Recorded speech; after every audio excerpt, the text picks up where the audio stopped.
Bienvenue à tous ces amis, un plaisir de vous retrouver chaque semaine. Baruch Hashem, continuez à nous suivre, continuez à partager les cours. Grâce à vous, la lumière de la Torah se propage dans tout l'âme Israël. Vous n'avez pas aidé des mérites que vous avez, ils sont infinis et aussi éternels.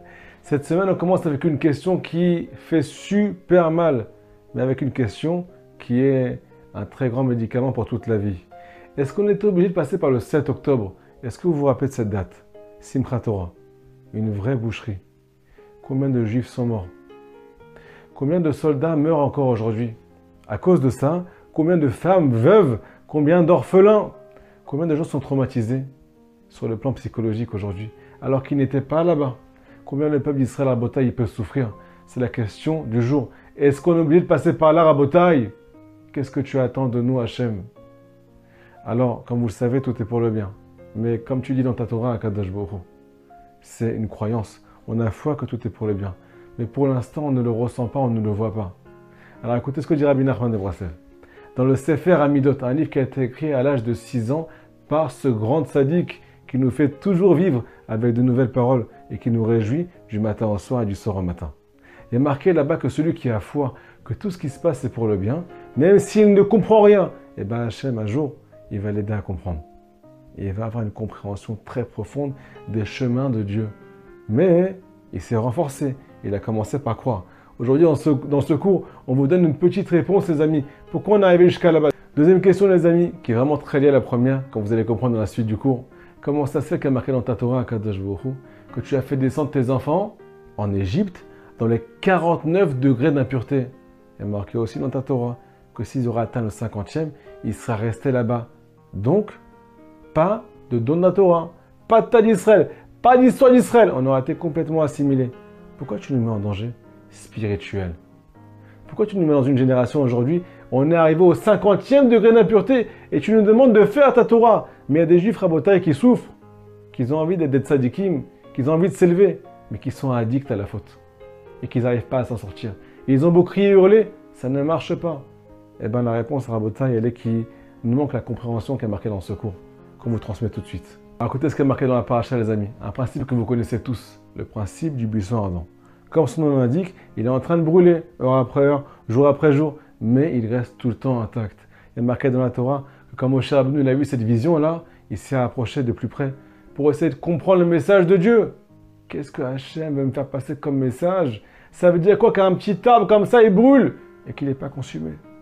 Il est marqué dans les Tirot Shalom qu'en fait ce buisson, il fait référence au peuple d'Israël.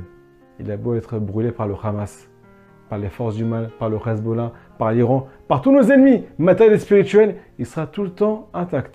Quoi qu'il arrive, on a beau passer la Shoah, on est tout le temps là, on a beau passer les plus grandes épreuves du monde, on sera éternel. On s'appelle Amanetzar. Donc là, chez nous, arrêtez de nous faire la guerre, ça ne sert à rien. Celui qui s'attaque à Israël, s'attaque à Dieu directement. Mais la question, les amis, pourquoi on est obligé de brûler? Pourquoi on est obligé de brûler? Pourquoi dans cette image-là, le peuple d'Israël est en train de brûler à Rabotaï? Pourquoi on est obligé de souffrir? Alors écoutez la parabole qui est marquée dans les Tirot Shalom. Et c'est la réponse Rabotaï. Pourquoi on a dû passer le 7 octobre? Le juif, il est comparé à un arbre dans la Torah. Comment on fait pousser un arbre? On plante une graine dans la terre. Et cette graine-là, elle est obligée de pourrir à 99,9%. Il lui reste 0,01% de vie. À partir de ce moment-là, il y a un nouvel arbre qui peut arriver, des nouveaux fruits, une nouvelle naissance. Donc parfois les plus grandes épreuves que le peuple d'Israël passe, parce qu'ils ont la nuque dure, comme c'est marqué dans la Torah, c'est pour faire ce qu'on appelle donner naissance à un nouveau peuple. Plus exactement, il faut être précis le plus possible, te dévoiler vraiment qui tu es. Dévoiler le vrai visage du peuple d'Israël qui était caché avant cette guerre. Juste avant cette guerre, la Rabotaï, on était tous séparés. Il y avait la droite, la gauche, les marloktot, des discussions, des problèmes à n'en plus finir. Chacun était individuel, on pensait qu'à nous. Aujourd'hui, grâce à cette guerre, on est tous en train de prier les uns pour les autres. On est un peuple uni. Et quand le peuple d'Israël est uni en bas, c'est l'union en haut. Et là, Kadosh Baruch Hu, il amène la Géoula. On est prêt à recevoir le Mashiach. C'est que comme ça qu'on peut recevoir la Torah. Pourquoi on atteint les 49 degrés d'impureté en Égypte? Pour devenir un peuple qui est apte à recevoir la Torah. Au cas où vous ne le savez pas, on est passé de moins 49 degrés d'impureté, à 49 degrés de pureté. On est passé du froid au chaud. Pourquoi Rabotaï? Parce que c'est une nouvelle naissance. Quand on touche le bout, c'est une nouvelle naissance. Des juifs qui arrivent au plus bas de leur vie. Des fois, tu perds ton travail, des fois, ça ne va plus dans ton couple. Mais ceux qui se prennent en main, eh ben, en fait, ils ont tellement détruit la personne avec qui ils vivaient qu'on leur a proposé le divorce. Quand ils ont entendu ça, c'est devenu raboter des agneaux. Ils ont changé du jour au lendemain. Mais t'étais où jusqu'à là? Pourquoi t'étais pas aussi gentil? Elle était où ta gentillesse? Ta volonté de donner? Ta volonté d'être un meilleur mari, d'être une meilleure femme? Pourquoi tu as besoin d'être menacé? Chazve shalom. Bah, tout simplement, quand il y a une grosse cassure, il y a une nouvelle naissance. Donc parfois, nous dit Rabbi Nachman, c'est pareil pour ce qu'on appelle les plus grandes épreuves. Et la vraie épreuve dans ce monde, pour le peuple d'Israël, les épreuves dans la spiritualité. Des fois, un juif, il devient addict à la faute. Il se pose la question à Hachem, je n'ai pas envie d'être là-bas. Je prie, je te demande de me donner la main. Mais je vois qu'il n'y a pas de réponse. Qu'est-ce que tu veux chez moi? Alors écoutez, il est marqué dans le Baal Shem Tov quelque chose de magnifique. C'est que des fois, Kadosh Baruch Hu, il sait que pour te faire vraiment grandir, pour que tu tournes une vraie nouvelle page, que tu prennes vraiment un nouveau départ, pas quelque chose qui est arrangé un peu avec l'ancien chemin, eh bien il faut que tu te casses la figure. Pourquoi? Parce que des fois, tu tombes tellement bas que tu es dégoûté de ce que tu fais. Tu es dégoûté de ta colère, tu es dégoûté de la semence en vain, tu es dégoûté de ton caractère. Tu vois que ça fait trop de problèmes dans ta vie. Même si la Torah te l'a dit juste avant, tu avais du mal à croire. Tant que tu ne l'as pas vécu, tu as du mal à croire. Quand tu touches le fond, tu peux devenir ce qu'on appelle quelqu'un qui est conscient. Et tu en as marre d'être là-bas. Donc ton cœur se délivre. Quand ton cœur maintenant il est libre, tu peux vraiment commencer ce qu'on appelle recevoir la Torah. Il y a en Israël un principe qui est extraordinaire. Je ne sais pas s'il existe en France, il s'appelle Pinouï Binouï. Comment ça marche?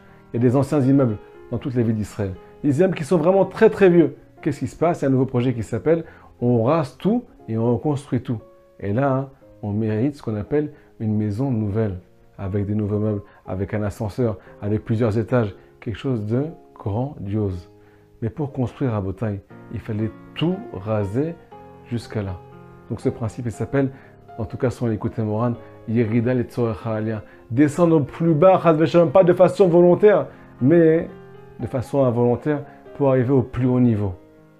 Bien entendu, nous dit Rabbi Nathan, ce que Rabbeinu Akadosh il a dit, c'est pour celui qui garde la foi.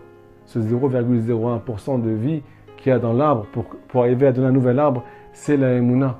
Si jamais tu as la foi que cette destruction, elle est pour une reconstruction personnelle totale, quelque chose que tu n'auras jamais pu atteindre si jamais tu n'es pas passé par là-bas, alors c'est comme ça qu'en fait on arrive au niveau le plus haut.